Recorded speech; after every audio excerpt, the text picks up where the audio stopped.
Sini saya akan melakukan pemeriksaan pada bayi baru lahir, pemeriksaan upper score dan juga lower score. Dan di sini untuk pertama saya akan melakukan cuci tangan menggunakan dengan menggunakan air mengalir. Saya akan meletakkan bayi yang baru lahir pada tempat pemeriksaan. Lalu selanjutnya saya akan membuka dari kain penutupnya dan saya akan menginterpretasikan untuk yang pertama yaitu adalah appearance atau warna kulit, dan pada bayi ini yaitu terlihat struktur tubuh kemerahan yang berarti skornya 2. Lalu yang kedua yaitu ada pulse atau laju jantung, yaitu menentukan laju jantung dengan mengukur pulse atau meletakkan tangan di dada bayi dan mengukur frekuensi denyut jantung selama 1 menit. Dan pada bayi ini yaitu selama 110 kali per menit dan bayi terlihat bugaran, berarti skornya yaitu 2. Lalu selanjutnya yaitu pemeriksaan grimace atau refleks. Ini saya akan memeriksa refleks bayi yang diberi rangsangan dengan menepuk pelan pada bayi. Dan bayi ini itu ditemukan adanya refleks melawan yang berarti skor pada grimace yaitu 2. Lalu selanjutnya itu melakukan penilaian activity atau terus otot. Itu akan menilai aktivitas terus otot dengan melihat gerakan bayi. Dan pada bayi ini itu terlihat gerakan aktif yang berarti skornya itu 2. Lalu selanjutnya itu respiration atau usaha nafas, melihat tadi tangisan dari bayi. Dan pada bayi ini tangisannya itu kuat yang berarti skor dari respiration yaitu 2. Lalu saya akan nilai dari jumlah skor, yaitu pada pasien ini yaitu untuk keseluruhan skor dari upper skornya yaitu 10, yang berarti bayi dalam kondisi yang normal dan tidak melakukan tindakan lanjutan, maka akan dilakukan dengan IMD atau inisiasi menyusui dini. Lalu selanjutnya saya akan melakukan pemeriksaan bayi baru lahir dan saya akan menggunakan sarung tangan dan dilakukannya cuci tangan terlebih dahulu. Lalu di sini setelah saya melakukan cuci tangan dan juga menggunakan sarung tangan, saya akan melakukan pemeriksaan bayi baru lahir. Untuk yang pertama, tindakan yang saya lakukan yaitu akan menjaga suhu bayi agar tetap hangat. Dan di sini saya akan menggunakan lampu sorot dengan jarak sekitar 60 cm dan menjaga suhu ruangan agar tidak lebih dari 25 derajat Celcius. Lalu saya akan mengeringkan bayi secara secepatnya, yaitu terutama pada area kepala tanpa menghilangkan vernix. Lalu selanjutnya saya akan meletakkan bayi dalam keadaan terlentang, kepala sedikit lebih rendah untuk membersihkan area mulut, faring, hidung dari cairan, mukus, darah, dan debris amnion. Lalu saya akan mengusap mulut dengan menggunakan kasa atau suction lembut dengan menggunakan suction catheter. Pada bayi baru lahir dengan kondisi sehat dapat langsung diberikan pada ibu, yaitu apabila pada upper score-nya yaitu upper score-nya baik, maka dapat dilakukan dengan IMD segera. Lalu bila dikhawatirkan adanya gawat nafas, maka bayi harus diletakkan pada box penghangat dan dilakukan observasi yang ketat. Lalu selanjutnya saya akan melakukan pemeriksaan antropometri, dan di sini saya akan memastikan pada area penyeimbang akan diberikan kertas pelindung dan juga memastikan bahwa skala dari penyeimbang berada pada angka yang 0. Lalu selanjutnya saya akan meletakkan bayi pada penyeimbang. Berdasarkan pemeriksaan antropometri yang ditemukan adanya berat bayi yaitu 2,8. Lalu selanjutnya saya akan melakukan pengukuran panjang dada bayi.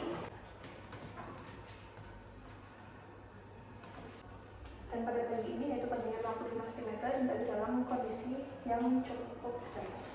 Lalu selanjutnya saya akan melakukan pengukuran dari lingkar kepala, dan di sini pengukurannya dilakukan di atas alis, yaitu dilakukan melingkar pada frontalis occipitalis pada diameter terbesar, dan pada bayi ini ditemukan lingkar kepala yaitu 30 cm dan dari sangat baik. Pada pengukuran lingkar kepala, pastikan tidak ditemukan adanya kaput sosodinium. Apabila ditemukan adanya kaput sosodinium, maka dapat dilakukan pada hari kedua atau hari ketiga. Lalu selanjutnya saya akan melakukan pengukuran lingkar dada. Pada bayi ini ditemukan lingkar dadanya yaitu 35 cm dan berada dalam kondisi yang baik. Lalu selanjutnya saya akan melakukan pemeriksaan tanda vital. Di sini pertama saya akan melakukan pemeriksaan yaitu dengan pengukuran suhu tubuh. Dan di sini dilakukan pengukuran selama 5 sampai 10 menit. Dan pada bayi ini ditemukan adanya suhu 37 derajat Celcius yang berarti dalam kondisi yang baik. Lalu selanjutnya saya akan melakukan pemeriksaan denyut jantung. Di sini saya akan perhatikan keteraturan dari denyut jantung selama 1 menit penuh. Dan pada bayi ini ditemukan adanya denyut jantung yaitu harus 30 kali per menit dan frekuensinya teratur. Bersamaan dengan pemeriksaan denyut jantung bayi, saya juga melakukan pemeriksaan yaitu pemantauan pernapasan bayi, dan pada bayi ini yaitu pernapasannya normal yaitu sebanyak 40 kali per menit, dan juga tidak ditemukan adanya apnea atau sesak nafas, dan pada saluran nafasnya itu normal, dan juga ditemukan adanya tarikan pada otot-otot pernapasan pada area dada bayi. Lalu selanjutnya saya akan melakukan pemeriksaan head to toe. Untuk pertama saya akan melakukan pemeriksaan pada area kepala. Saya akan meraba sepanjang garis sutura dari fontanel apakah ukuran dan ketampilannya normal. Fontanel yang besar dapat terjadi akibat prematoritas ataupun hidrosefalus. Saya akan meriksa apakah adanya trauma pada selama kelahiran seperti keputusan idiom ataupun serval hematom. Dan memperhatikan apakah adanya kelainan kongenital seperti anisefali ataupun mikrosefali. Lalu selanjutnya untuk pemeriksaan pada area mata, saya akan meriksa jumlah, posisi letak mata, dan gerakan dari bola mata. Lalu meriksa apakah adanya trauma seperti trauma pada cortega, pendarahan pada konjungtiva ataupun pendarahan pada retina. Lalu meriksa apakah adanya sekret pada mata seperti konjungtivitis oleh kuman pneumococcus yang apabila dibiarkan dapat menjadi panotomia dan menyebabkan kebutaan. Lalu saya akan meriksa keadaan sklera, apakah nampak gejala icterius atau tidak. Dan saya akan mengkaji dari eye blink reflex, yaitu gerakan seperti menutup dan mengejapkan mata apabila bayi mengenai sinar. Lalu selanjutnya saya akan melakukan pemeriksaan telinga. Saya akan memeriksa dan memastikan jumlah, bentuk dan posisinya simetris atau tidak. Pada bayi cukup bulan, tulang rawan sudah matang, lalu dalam telinga harus berbentuk sempurna dengan lengkungan yang jelas di bagian atas.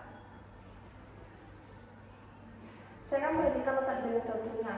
Itu daun telinga yang letaknya rendah, low set ears, terdapat pada bayi yang mengalami sindrom tertentu seperti ear rabbit sequence. Lalu selanjutnya saya akan melakukan pemeriksaan pada hidung. Saya akan mengkaji dari bentuk dan lebar hidung pada bayi cukup bulan yang lebarnya harus lebih dari 2,5 cm.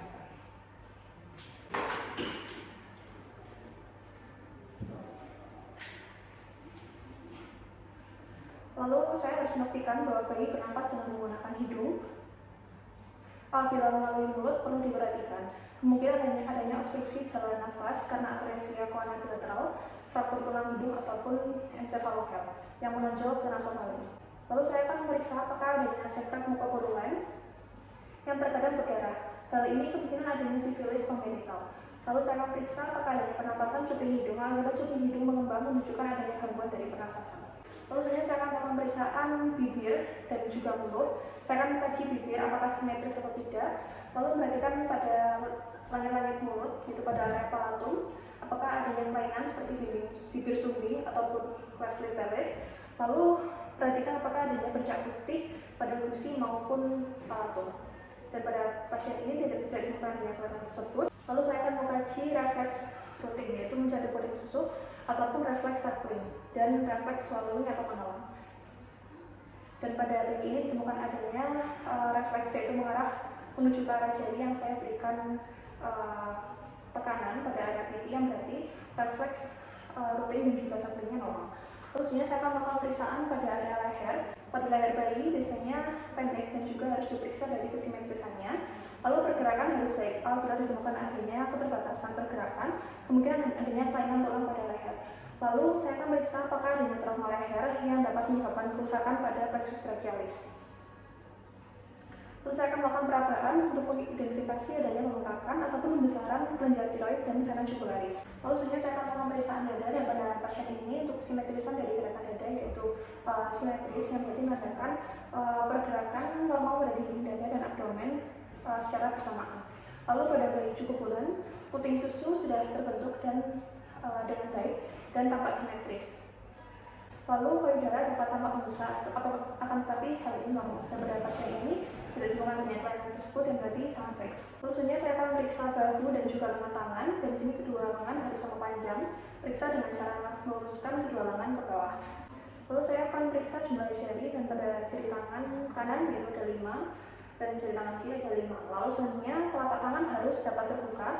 Garis tangan yang hanya satu buah berkaitan dengan abnormalitas dari kromosom seperti trisomi 21. Lalu saya akan meriksa apakah adanya paronychia pada kuku yang dapat terinfeksi atau tercabut sehingga menimbulkan luka dan pendarahan.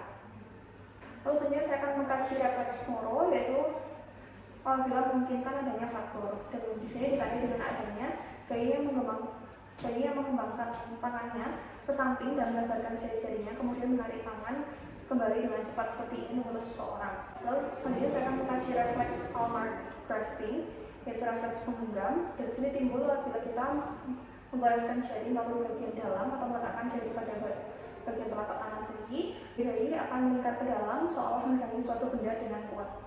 Lalu saya akan memeriksa abdomen. Dari sini saya akan mengamati lalu pusat pada vena pusat, itu terdapat 2 arteria dan juga 1 vena yang berarti normal. Lalu saya akan meraba abdomen untuk memeriksa apakah ada massa. Dan saya akan melihat dan juga meraba bentuk abdomen. Apakah adanya massa abnormal dan bentuk perut yang sangat cukup kemungkinan terdapat hernia diafragmatika. Saya akan melakukan pemeriksaan kandungannya dan pada bayi ini untuk bayi perempuan, dan pada bayi cukup bulan labia mayora telah menutupi labia minora. Lalu saya akan pastikan lubang uretra terpisah dengan lubang vagina. Lalu terkadang tampak adanya sekat warna putih atau berdarah dari vagina, akan tetapi hal ini normal dikarenakan itu pengaruh dari hormon ibu. Lalu selanjutnya saya akan meriksa tumpai dan juga kaki. Ini saya akan memperhatikan dari kesimetrisan tumpai dan juga kaki, dan memeriksa panjang kedua kaki dengan meluruskan keduanya dan meningkat. Dan saya akan kembali menghitung dari jumlah jari-jari kaki kanan dan juga kaki kiri.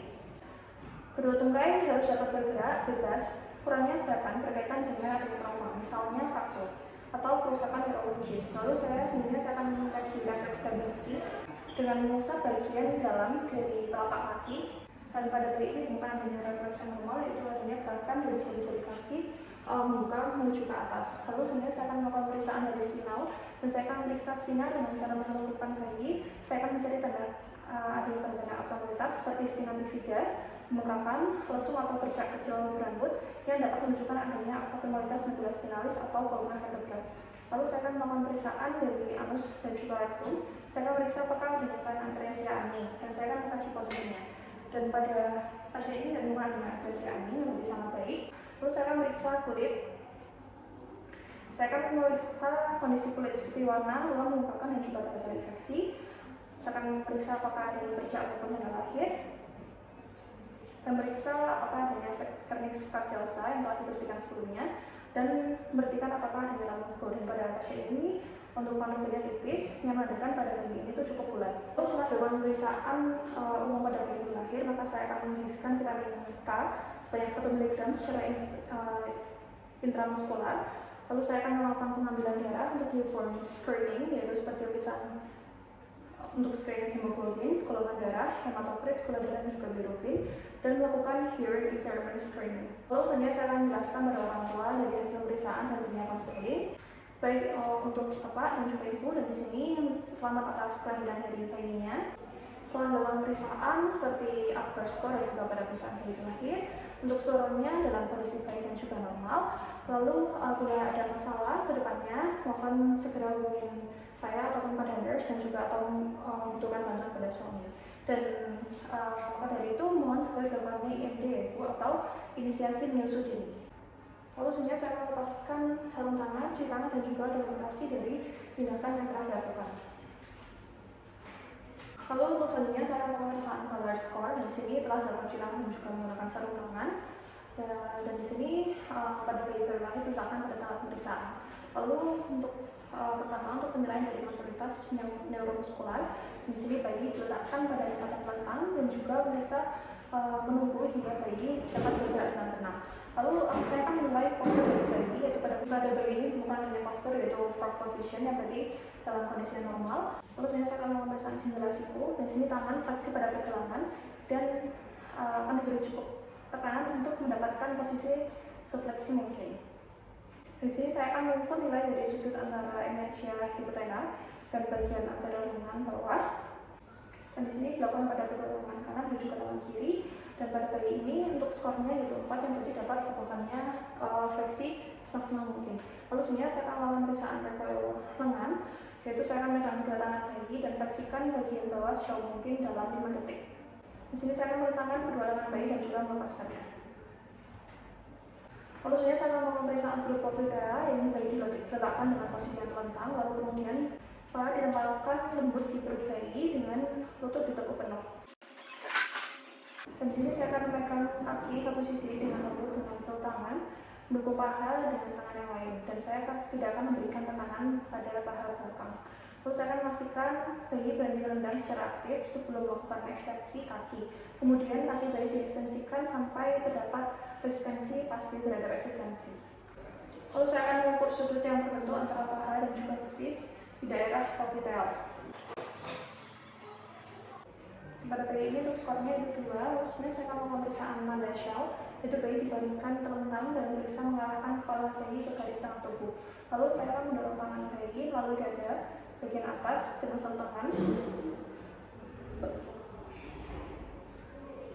dan ibu jari dari tangan sisi lain pemeriksa akan diletakkan pada siku bayi. Di sini siku dapat diangkat melalui badan, namun kedua bahu harus tetap menempel di permukaan meja dan kepala tetap lurus, dan saya akan mengamati posisiku pada bayi. Dan pada bayi ini untuk skor dari tanda Shell-nya yaitu 3. Lalu saya akan melakukan pemeriksaan heel to ear atau pemeriksaan tumit telinga. Di sini posisi bayi dalam keadaan yang terlentang, lalu saya akan memegang kaki bayi dengan ibu jari dan telunjuk. Lalu selanjutnya saya akan menarik sedekat mungkin dengan kepala tanpa memaksa. Saya akan mempertahankan panggul pada permukaan meja periksa, dan saya mengamati jarak antara kaki dan juga kepala serta tingkat ekstensi dari lutut. Lalu selanjutnya saya akan melakukan pemeriksaan kematangan fisik terutama pada kulit. Saya akan memperhatikan dari kulit bayi baik warna, tekstur ataupun apakah adanya vena-vena yang tampak. Dan pada pasien ini yaitu bukan adanya kulit yang merah muda dan juga halus. Lalu selanjutnya saya akan melakukan interpretasi pada lengo atau rambut halus, dan pada bayi ini untuk skornya 0, yaitu sangat jarang dikarenakan pada bayi ini yaitu bayi lahir yang cukup bulan. Lalu selanjutnya saya akan melakukan pemeriksaan dari pelantar kaki. Di sini saya akan mengukur dari panjang kaki,